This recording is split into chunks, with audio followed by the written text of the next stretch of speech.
Are you scared your drawing isn't good enough? Or worse, that you aren't good enough at drawing? If fear is what's holding you back from showing up, then we need to deal with it properly. Not with motivational quotes, but with real action. So I show you 3 practical steps to stop being scared and take a real step forward. And I even made a free PDF with the steps and the tracker sheet to help you grow, link in the description. So the problem isn't that you are not good enough. The problem is that somewhere along the way, we started believing that we need to be good before we are allowed to share our drawings or to show up at all.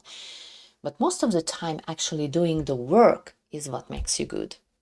Waiting until you feel confident, it doesn't really work all the time. Confidence comes after action, not before it. This is the easiest, safest, and most harmless step forward because you are not trying to impress anyone. You're just collecting proof that you showed up. So, solution number 1, create a private collection of your drawings. Not for Instagram, not for likes, not for validation, just for you, because this removes the pressure but keeps the habit.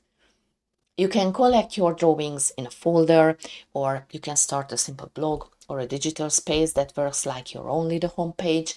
Think of it as a sketchbook. You aren't show off, you are just documenting. Make a simple plan. Decide how many drawings you want to add and how often. Maybe 1 per week, maybe 2. It doesn't matter. What matters is that it fits your life. And later, this becomes your confident archive. You look back and see that how far you've come. Back then, I drew all over our bedroom wall with my mom's lipstick. It was horrible. My parents suffered, the wall suffered, but I wasn't afraid because no one was grading me. The wall and my parents did a great job, but that's the fearless energy we are recreating here, just for you, just in a more wall-friendly way. Okay, but here's the problem. If nobody sees your drawings, it's way too easy to quietly stop, right? Fear doesn't always scream. It's sometimes it just makes you disappear. So here's a tiny push that keeps you going. Solution number 2, find one accountability body. Just one person, not an audience, not a crowd, one person. Send them one sketch every week. It doesn't have to be a masterpiece. It can be a 5-minute doodle. And you aren't asking, is this good? You are just saying, I did the work. That shift matters. Because you don't need applause, not yet, trust me. At this stage, what you really need is consistency and just one person who expects you to show up. And if they like what you've made, that's just the cherry on the top. Treat it with care, celebrate a little, and then keep going. And if you skip a week, you owe them a coffee or a cookie or whatever deal you made. Or eternal artistic shame. Kidding, mostly. The point is to show up. Because when someone else is waiting for your drawing, it's much harder to disappear into, I'm not good enough, so I won't draw.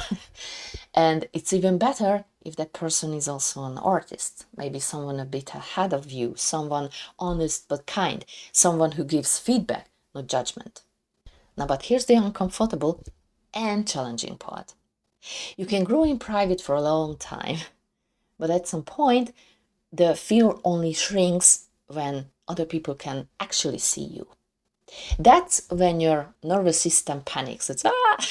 That's when you feel exposed.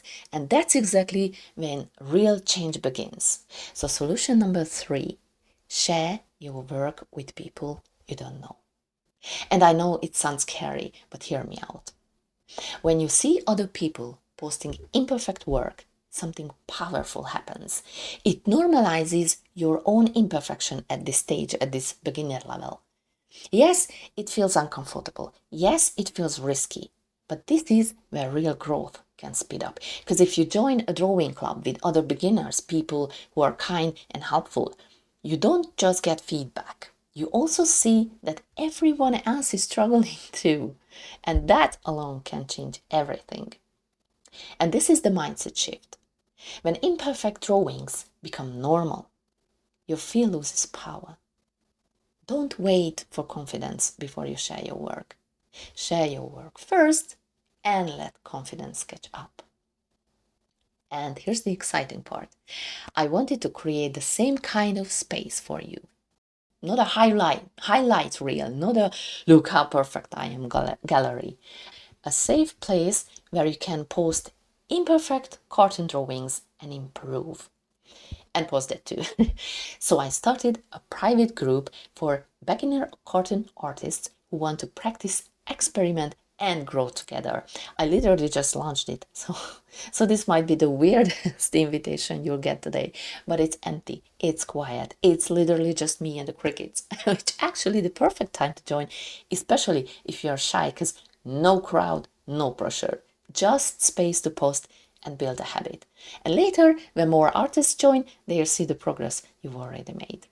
So if that sounds like your kind of space, the link's in the description. Come and join us.